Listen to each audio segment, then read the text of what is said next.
కాళికామాత శివుణ్ణి కాళ్ళతో తొక్కుతుంది కదా, ఎందుకో మీకు తెలుసా? రక్తబీజుడనే రాక్షసుడు అతని రక్తం నేలపై పడిన ప్రతిసారి అక్కడ వందలాది మంది రక్తబీజులు పుడతాయని బ్రహ్మదేవుడి నుంచి వరం పొందుతాడు. వరం గర్వంతో ముల్లోకాలను ముప్పు తిప్పలు పెడుతున్న ఇతని ఓడించిన ఏ దేవత వల్ల అవలేకపోయింది. జగన్మాత తన అంశతో కాళికా దేవతను సృష్టిస్తుంది. ఈవిడి ఒక రక్తబీజును చంపగానే మళ్ళీ యథావిధిగా పుట్టడం మొదలు పెడతారు. అది చూసిన కాళికామాత పొడగాటి ఆమె నేలకను పరిచి ఒక్కో రక్తబీజుని చంపి కింద రక్తం పొట్టు పడే లోపు నేలకతో మింగేయడం చేసింది.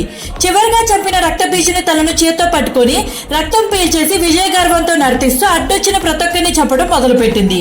దీన్ని శాంతింప చేయడానికి దేవతలు మహాదేవుణ్ణి ఆశ్రయిస్తారు. మహాదేవుడు ఆమెని అనుసరిస్తూ వెళ్లి ఆమెకి ఎదురు పడగానే నిలబడకుండా వెంటనే నేల మీద పడుకుండిపోతాడు. ఈమె వెళ్తూ వెళ్తూ చూసుకోకుండా మహాదేవుని ఛాతి మీద తన పాదం మోపుతుంది. తర్వాత కిందకు చూసి కింద ఉన్నది తన భర్త అని గుర్తించి భయంతో గట్టిగా రోధిస్తూ వెనక్కి మల్లుతుంది.